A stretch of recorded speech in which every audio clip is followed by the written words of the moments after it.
ალბათ პოლიტიკურ ჭექაქუხილზე მინდოდა როგორ საუბრობ, მაინც არ ჭექს და ქუხს პოლიტიკა, თუმცა მაინც მინდა რომ აი წუხანდელი ღამე შევაფასოთ, იმიტომ რომ ფაქტია და მე რამდენი წვიმაა თბილისი ამას ვეღარ იტევს და შემდეგ ხდება რაღაც პოლიტიკური განცხადებები, რომ ადრე გზებს ცუდად აგებდნენ, ეხლა კარგად ვაგებთ, თუ ასე შემდეგ, ხო? რას უჩვენებს ესეთი დაუძლურებული ქალაქი, რომელიც, გასაგებია, წვიმა შეიძლება უხვი ნალექი მოვიდეს და ქალაქებმა ნამდვილად ვერ გაატარონ, თუმცა ეს რაღაცნაირი ეს თბილისს თანძდევს, ხო? მცირე წვიმა იქნება თუ ძლიერი, მაინც ველოდებით, რომ მანქანებს აიღებს. რასთან არის ეს? პირველ რიგში უნდა აღინიშნოს, რომ რა თქმა უნდა,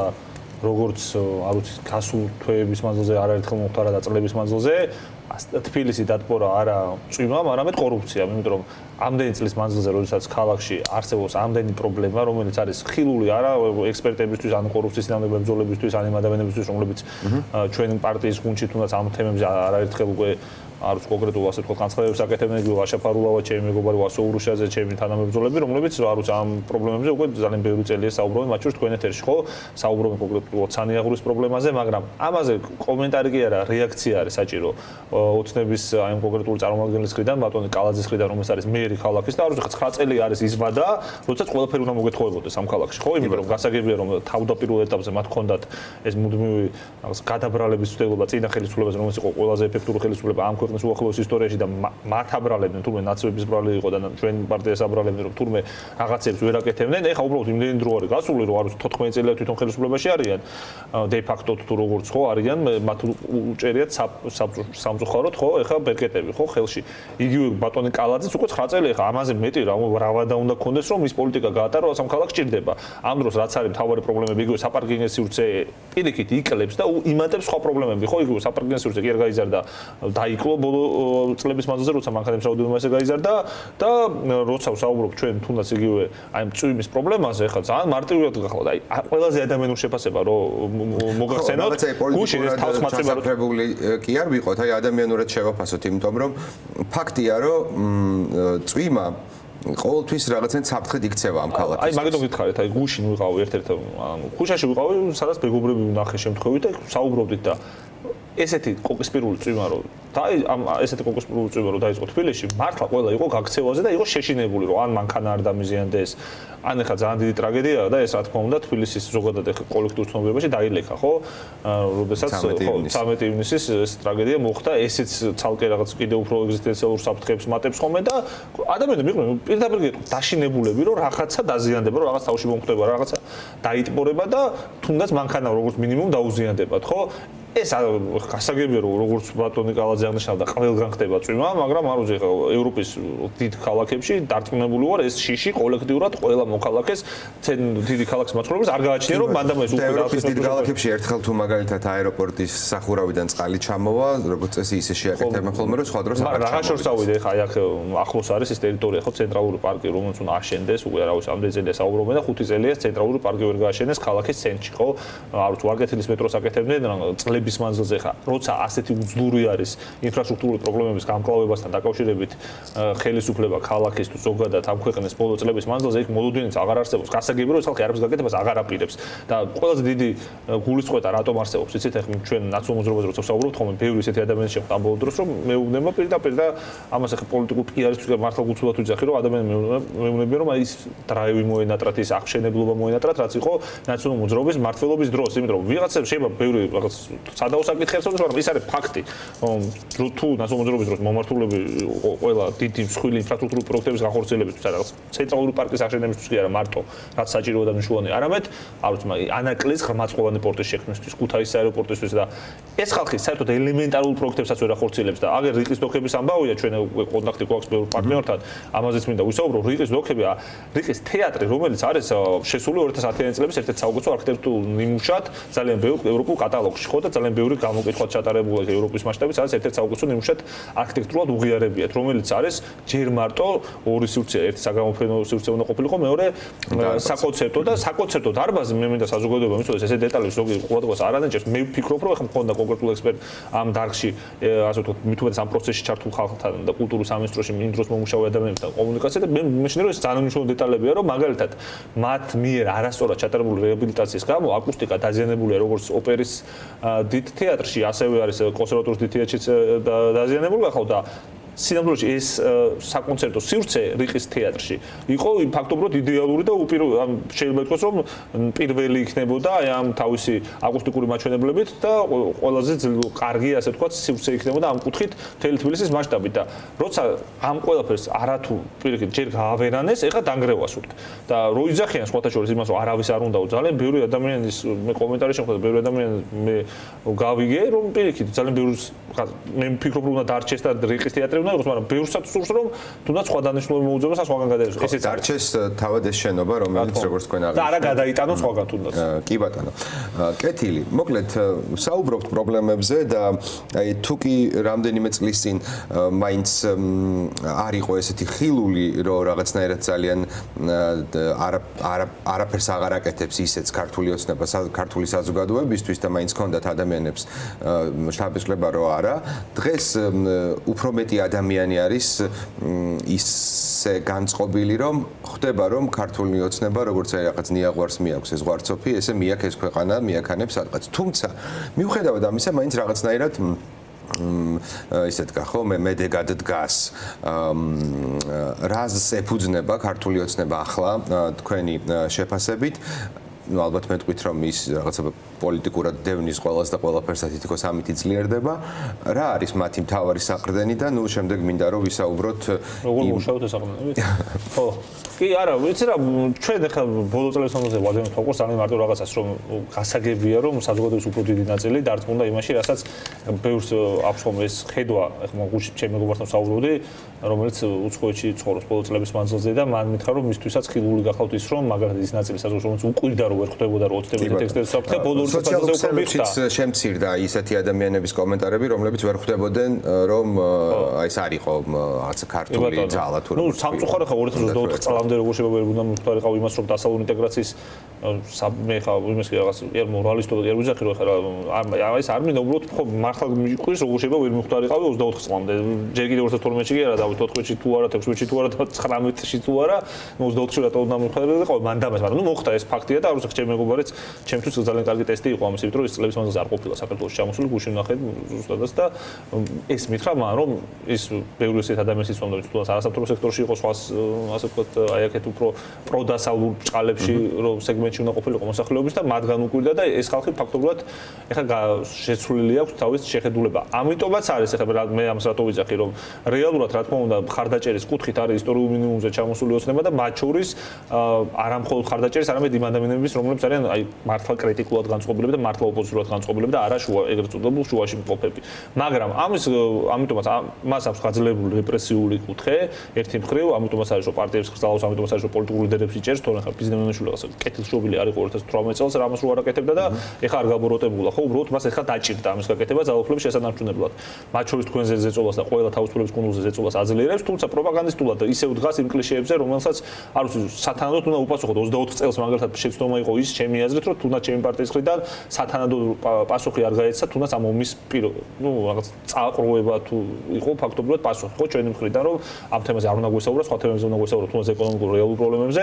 ეს იქნებოდა სწორი პასუხი. ყველაფერზე უნდა უპასუხოთ, პროპაგანდა რაღაცა მეორე ფრონტის გახსნა რომ გსურდათ. ხო, ანუ ბევრი რაღაცა ცრუ ნარატივია, გასაგებია, მაგრამ ამას უნდა უპასუხოთ კონკრეტულად, ხო, იმიტომ რომ მაგალითად ეხლა დგანან ისინი იმაზე რომ აი აბა ომი გინდათ, ერთი მხრივ ამას ამ ნარატივს ავითარებენ, კულტივაციას ახდენენ, მეორე მხრივ ნარატივს კულტივაციას ახდენენ, რომ თითქოს და ისინი რაღაც ქრისტიანულ კონსერვატიული ეროვნული ასე თქვა გრძნობების სადარაჯოზე დგანან, არა და ნუ არ ვიცი ხა ეს ხალხი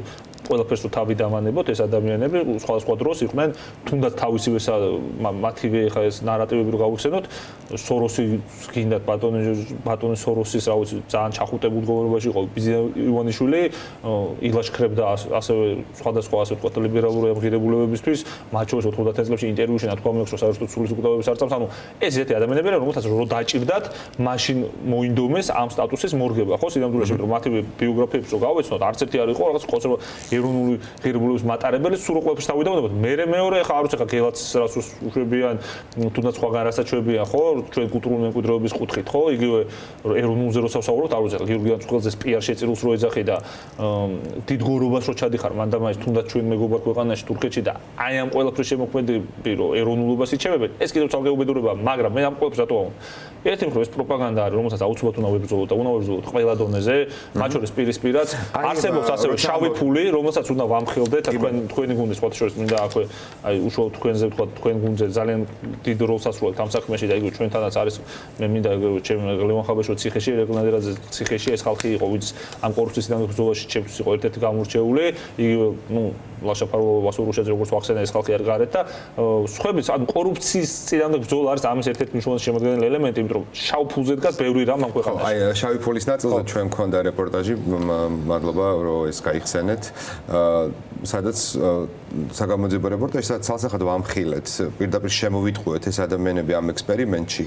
გავიდა უკვე ერთი თვე, მაგრამ თითქოს ეს ამბავი ეთერში არ ყოფილა, არავითარი გამოძიება არ დაწყებულა. ეს იმიტომ რომ ეს როგორ რაღაცა იცით, როგორც იმ ხუთი კაცის დასჯა მოუწიათ, იმიტომ რომ უბრალოდ აბსოლუტურად სხვა გზა არ დარჩათ. მაგრამ ესეც მათთვის უკვე ძალიან მძიმე გახდა, იმიტომ რომ ეს ხუთი კაცის დასჯაც დარწმუნებული ვარ, მათ სისტემაზე აისახება, სამაგალითოდ რო დასაჯეს ვითომდაც, არა და ასეულობით ადამიანი რო არის. ხო, ასეულობით ადამიანებზე. ეხლა შავფუზეც ეგრე არის. ნახეთ, შავფუზე წარმოიდგინეთ, თუ შავფუზე უფრო და უფრო მეტი ადამიანი დასაჯეს მათ. უბრალოდ ეკონომიკურად ვეღარ გაკაჩავ, იმიტომ რომ ჩვენ კარგად გვესმის რომ ეს ქვეყანა დგას არა რაღაცა ნამდვილად ასე ვთქვათ სამართლებრივად სწორად ცირკულირებულ თანხებზე და ინვესტიციებზე არამედ როგორც არაერთხელ ყოფილა კოლ-ცენტრები, საქციებისგან გვერდისავლა და როდესაც ახლა შავ სქემებზე ყოველას თუნდაც ექნება ის გახმა რომ დაიჭერენ, რა თქმა უნდა ეს უბრალოდ სისტემისთვის საჭირო რესურსი აღარ იქნება. ამიტომ რაც უფრო გაძლიერდება ზეწოლა ამ მიმართულებით ეს არის კარგი. ამიტომ დასამოძრაობა რეალურად ამ ცვლილებებს რომელსაც აანონსებს და რომელიც აუცილებლად უნდა მოხდეს და ამ მიმართულებებით აპირებს პროპაგანდასთან ბრძოლა, კორუფციის წინააღმდეგ ბრძოლა, ხალხში უფრო მეტი გასვლა და ასე. აპირებთ როცა ამბობთ აი მიგივე პროპაგანდასთან ბრძოლა, თუნდაც ეს ნაწილი რო განვიხილოთ, იმიტომ რომ ერთ-ერთი საყრდენი რაზეც დგას ქართული ოცნება ეს რაღაცნაირი მძლავრი პროპაგანდაა, ხო, რაღაც შეუცნობელი. რაღაცა მზეზე მიფრინავენ ხოლმე პერიოდულად აქვთ ეგეთი ნიუსებიც. როცა ამბობთ მომავალში, აი აწმყოში რომ ეს ყველაფერი გადმოვიტანოთ, რანაირად რა გეგმა არსებობს ამისა, უშუალოდ თქვენს პარტიაში დანარჩენ ახლა ოპოზიციურ ფლანგს გავეშვათ, აი რა თუ გაქვთ სამუშაო, არ ვიცი, რაღაც შეხვედრები, სადაც უკვე გაქვთ რაღაცა გეგმა, როგორ ებრძოლოთ თუნდაც პროპაგანდას. კი, ანუ ამ ხრივ ჩვენთვის თავარი გახავთ რა, რომ პირისპირ კონტაქტი ადამიანებთან, იმიტომ რომ გასაგებია ხა რა თქმა უნდა თქვენ ტელევიზია რო არ უდიდეს საქმეებს აკეთებს, თავისუფალი მედია უდიდეს საქმეებს აკეთებს, თუნდაც მავუცი ხა სობს მართლა ესე ქონდა რაღაც ცოტა ირონიული დამოკიდებულება, მაგრამ თუნდაც ის პოდკასტები, თუნდაც ეს ვიდეოები რომელიც იწერება, მაგრამ პირისპირ შეხვედრები არის ძალიან მნიშვნელოვანი, რასაც აუცილებლად ვაპირებთ. ეს მუდმივი საუბარი იყო, მე არ მომწონს ხოლმე რაღაც მოყირჭებული თემა იყო, რომ რეგიონებში გავდივართ, მაგრამ აი ზუსტად რეგიონებში გასვლა უნდა იყოს არა ასეთი მოყირჭებული სტერეოტიპული, რომ იქ მიდიხარ ფოტოს იღებ ერთი-ორი ადამიანის ხელს ჩამოვართვან, თუნდაც შესამორჩეველს შეხვდები და მორჩა. არამედ ორი ძირითადი მიმართულებით უნდა იყოს ეს გასვლები. ჩემი ახმით და ჩემი კუთხით ერთი ის რომ მუდმივად რაღაც ჯგუფები უნდა მოძრაობდნენ რეგიონებში, მუდმივად, ოღონდ და რაღაც გეგმა რო კი, გვაქვს გეგმა რაღაც კონკრეტული ჯგუფები უკვე გავიდნენ იგივე. ოღონდ აქ ბევრი ადამიანია და ბევრი ადამიანს აქვს თავისი დღის წესრიგი და ჩვენ პირიქით ყველა ეს ადამიანი უნდა წავახალოთ. მაგალითად ჩვენ საერთოდ არ ყოფილა ეს პარტიული არ ყოფილა, უფრო მეგობრების ორგანიზებული იყო ეხლა ლევან ხაბეიშვილის და ირაკლი ნადირაძის შესახებ აი რაღაც ბუკლეტები, გაზეთები დაარიგეს ჩვენმა მეგობრებმა, ჩვენმა თანამებრძოლებმა ვიდეოების რაღაც კოლაჟით შემხვდა და ესეც რაღაცა სასიამოვნოა. ასევე რა თქმა უნდა ხა ვიცით რომ ნანუკა ჟოჟოლიანიც და მასაც აქვს ეს გეგმები ნასო მოძრაობასთან დაკავშირებული და ჩვენ გუნდთან რომელიც ასევე უფრო გააძლიერებს აი ამ წვდომას და ორი მიმართულებით მე ვფიქრობ, რომ უნდა გააძლიერდეს ამ მხრივ მუშაობა. ერთი ის, რომ უბრალოდ ხალხმა უნდა იაროს მუდმივად რეგიონებში, უნდა შეხვდეს ხალხს და მუდმივად უნდა ესაუბროს და თუნდაც სააგიტაციო მასალა დაარიგოს ან ესაუბროს და მეორე რაც ძალიან მნიშვნელოვანია, ადგილზე კორუფციის წინააღმდეგ ბრძოლა უნდა გაძლიერდეს, იმიტომ რომ ბოლო წლების მანძილზე გასაგები რუსთაველი იყო მნიშვნელოვანი ეპიცენტრი და იქ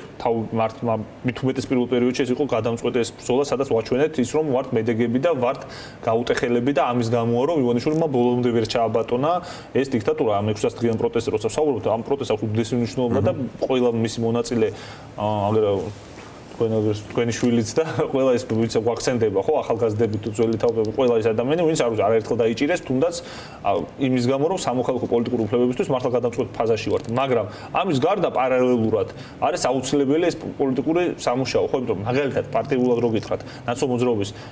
ძალიან ბევრი ესეთი ღირსეული და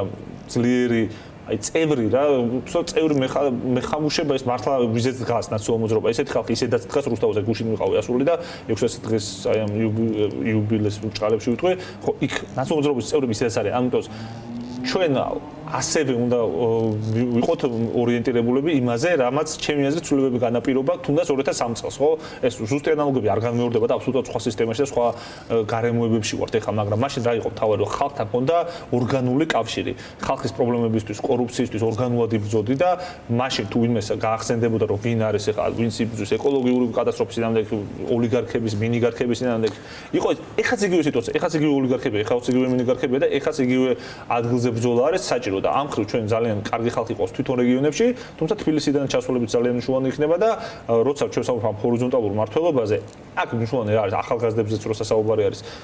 ძველი თაობა პირიქით ძალიან დასაფასებელი და მათ რა თქმა უნდა ესევე იქნებათ დიდი წვლილი, მაგრამ ეს ახალგაზრდული ენერგია ძალიან მნიშვნელოვანი იქნება მათ შორის იმის გამო, რომ ეს ყველა ეს რეგიონალური სივრცე იქნას ათვისებული და მუდმივი მოძრაობა იყოს და მუდმივი ასე ვთქვათ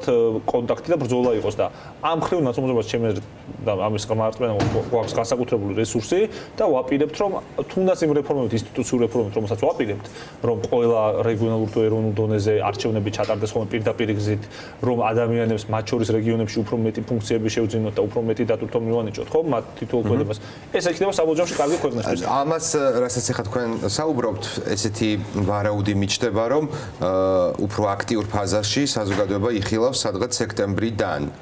ხო, არის მე აგვისტოდანაც არ გამორიცხო, ხო? უბრალოდ აგვისტოში გასაგებია რა პრობლემებზეც საუბრობთ გამო ალბათ ვერ. და ამ პოლიტიკურ სქემაში, რასაც თქვენ საუბრობთ, ასევე მიჩნდება საბეჭდება, რომ ნაციონალური მოძრაობა იქნება რაღაცნაირად დამოუკიდებლად დანარჩენი ოპოზიციისგან. ხო, ამას დამოუკიდებლად მიზეზი აქვს, იცი რა, დაიღალა ხალხი მაგალითად ეს პირადი საუბრების მაგალითად იმიტომ მომყავს ხოლმე რომ ჩემთვის ყველაზე ნათელი დემონსტრაცია გახლავთ ხოლმე ის რომ ადამიანებს სხვა სეგმენტს ვცდილობ ყველა ამ მხოლოდ ნაცრებს კი არ შევხვდებ ჭყალებში და ნაცნობრობის მომხრეებს არამედ ყველა ადამიანთან გქონდეს კონტაქტი ისევ და როცა ვსაუბრობ ერთ-ერთი ასეთი შეხვედრა ოპოზიციურად განწყობილი ადამიანები იყვნენ იქ შეხვედრაზე ნაკლებად იყვნენ ნაცნობრობის მომხრეები ასე რომ ვთქვათ და იქ იცით რა ხალხს შევატყო კიდევაც მესმის მათი რომ უბრალოდ რაღაც პერიოდში როცა თუ არ გამოდის ეს პოზიცია აქვს ხო ამ ეტაპზე ჯობია რომ რაღაც სხვა რაღაცები ჩვენ ისიც არ გვინდა რომ ვიღაცამ ახლა დავაბრალოთ, აი თქვენ გამო რაღაც არ ხდება. ვინც იონიშვილის წინააღმდეგ ეფექტურად იბრძოლებს, ყველას მივესალმებით პირადი წყენების და ყველაფრის მიუხედავად. თუმცა ახლა რახან არ ხერხდება ამ ეტაპზე ის რომ არ ვიცი ხა არ ჩერდება ეს პროცესი ხო და მე აღარ მინდა რა დაუწრილამდე და გავიხსენოთ თუნდაც სოციალურ ის თავდასხმები რომელიც დღემდე გრძელდება. ჩვენ ლიდერების წინააღმდეგ კი არა მხოლოდ ჩვენი ასე ვთქვათ ამომრჩევლის წინააღმდეგაც და შეურაცხყოფელი ლექსიკას იყენებს ეს ხალხი და მართლა რთულია რომ მე შენამომრჩევლს უთხრა რომ ეს ხალხი რომელიც ასე გაგინებს იმ ხალხთან ერთად უნდა დავგვიგმოთ რაღაცები. უბრალოდ შეუძლებელი ჩდება ამის გაკეთება ხო მართლა გუწევად გეუბნებით რომ ადამიანი ვერ მიყვა და ვერ ეთქვი რომ მაგალითად აი რაღაცა ზუგდიდში რომ უნდა მოვიდეს ადამიანი აქციაზე კონკრეტულად ესე ვიძახი ეს პრობლემები სამწუხაროდ იქნება და სამუშაო გარემო არ იქნება. ამიტომაც ჩვენ ხრო მაქსიმუმს ვიზამთ ყველას უსურვებთ წარმატებას, ნამდვილად არ ვაპირებთ რაღაც კიკლაუებში ისევ შესვლას, თუ თავზე დაგვესხმებიან, პასუხი მოგვიწევს, მაგრამ საერთოდ არ ვაპირებთ იმის თქმას, აი თუნდაც რომ ჩვენ რაღაცები ძალიან გავაქტიურდა და სხვა მარიაქტიუროს ჭყალებში ვიძახი ხა ისე ვიძახი ჰიპოთეტურ მაგას. იქაც არ ვიძახით რაღაც აი ეს ნიშნის მოგებით რომ აი თქვენ რას ამას საერთოდ არასოდეს არ ვაპირებთ, არც იმას გამოვიწყოთ რომ სხვა ჩვენზე თუნდაც კარგად გაკეთოს პროცესები ნიშნის მოგება იქნება და მაგიტომ ვიძახი ხო ანუ რა ფორმატიც იქნება უფრო ეფექტური, ეგ იქნება კარგი ამ ქვეყნისთვის და როცა ჩვენ ვსაუბრობთ მუხტზე, მე დარწმუნებული ამ ქვეყანაში მუხტი არ წასულა. აი ძალიან ღვივის ეს მუხტი უბრალოდ აი ამ კონკრეტული მუშაობების შედეგად უფრო გაიზრდება იმის შანსი, რომ თუნდაც ისევ იმდენი ადამიანი ვიხილოთ რუსთაველის გამზირზე, ისეთივე გაბრაზებული ქართველი ხალხი ვიხილოთ, როგორც კონკრეტული გამოვლენებით, ვიდრე იყო. იმიტომ რომ როცა მესაუბრებენ რომ აი თქვენ რისთვის ემზადებით, ეს არის ბრძოლა, მუდმივი ბრძოლა, პოლიტიკური ბრძოლა, არის რა, რომ შენ როცა ხარემო პირობები იცვლება, ამას მიუსადაგო შენ იცვლება და პროტესტი იქნება, როგორც იქნება, აი ამ მუდმივი პოლიტიკური ბრძოლით და მუშაობით დაამარცხებს საბოლოო ჯამში რეჟიმს. კეთილი 600 დღიანი უწყლადი პროტესტის შესახებ თქვენს შემდეგ სტუმრებთან ვისაუბრებ. მოკლედ მინდა რომ აი ამ კითხვაზე მიპასუხოთ და დავასრულოთ თქვენთან საუბარი. თუ ამ მოცემულობას მივიღებთ, განვიხილავთ, რომ აგერ კვირის ბოლოს თუ ორ კვირაში ოპოზიციონერი ლიდერები შეაბრუნეს ციხეში და ასევე დადგა დღის წესრიგში, დადგაას უკვე, მაგრამ დადგა ისეთი მოცემულობა, რომ თქვენ აქ კრძალეს თქვენ და სხვა პოლიტიკური პარტიები. აი მან როგორ ხედავთ ეგეთ სიტუაციაში მოვლენებს? ხო, ნუ ივანიშვილისთვის ამ ნაბიჯის გადადგმა გასაგებია, რომ რაღაცები იტყვიან, რომ აი ხო სულ ამ ხშირად შეება ამაზე არასდროს კეთებო აქცენტიო, მაგრამ მართლა არ გახავთ სიზიდების გამოხატულება, იმიტომ რომ როდესაც მას უწევს ფაქტობრივად ყველა პოლიტიკური ლიდერის დაკავება და პარტიების აკრძალვა, ეს იმას ნიშნავს, რომ უბრალოდ ელემენტარული პოლიტიკური პროცესი და ელემენტარული პოლიტიკური სიცოცხლე ამ ქვეყანაში მისთვის არის ეგზისტენციალური საფრთხე. ამ იმდენად არალეგიტიმური ის იყო, უბრალოდ იმდენად აღარ შეერჩა ბერკეტები. და ჩვენ ამიტომაც არ უნდა შევწყვიტოთ პოლიტიკური ბრძოლა. მესმის, რომ ადამიანებს აქვთ ხოლმე ის განცდა, რომ აი რამე მოხდა და სანქციონდნენ და მაინც, მაგრამ სინამდვილეში ისინი დგანან ამ აღქმაზე, რომ თითქოს და მათ არაფერი არ მოსდით. მე მახსოვს აგერ 2019 წელს დათუხადაგენ დავინახე და ჩვენ 2019 წელს ძალიან დიდი ნაწილი საზოგადოების პარტიული ნიშნების გარეშე, ხო? არც გავიცანით ერთმანეთი ბრძოლის ველზე მართლა და გასაგებია ჩემი თავობის წარმომადგენლები, ნუ ყველა მანდ შევიკარეთ 20 ივნისის მერე და იქ ბრძოლაში პირველი რაც მახსოვს ეგ იყო რომ აი ყალაძე გამოვიდა ერთ-ერთი რამდენიმე თვის მერე და თქვა რომ აზრი არ აქვს ყედელს ეჯახებითო ამ კანონს მაინც პროპორციულ კანონთან დაკავშირებით, მაგრამ მოუწიათ შეცვლა. ამ ყველაფერს მაშინ ამობენ ისინი და მაშინ თქვა ჩვენებენ თავს რომ თითქოს და ამ ყარადარიან, როცა სინამდვილეში ყველაზე მეტი პრობლემა აქვს. ამიტომ მე ხარ მადმწავს. გეოპოლიტიკური მდგომარეობიდან გამომდინარე, ქვეყნის მდგომარეობიდან გამომდინარე, რომ ჩვენი ეს გაუტეხილება, თქვენი ეს გაუტეხილება, აი დათოს ეს გაუტეხილება და სხვების ეს გაუტეხილება და ეს მიზანმიმართული ბრძოლა საბოლოო ჯამში შედეგს გამოიღებს. რაც არ უნდა დაშინების მექანიზმები ამოქმედონ უფრო და უფრო. ანუ ნაკლები რჩებათ ესე იგი რომ დაგაშინონ. ამიტომ არ უნდა შეწყვიტო ბრძოლა.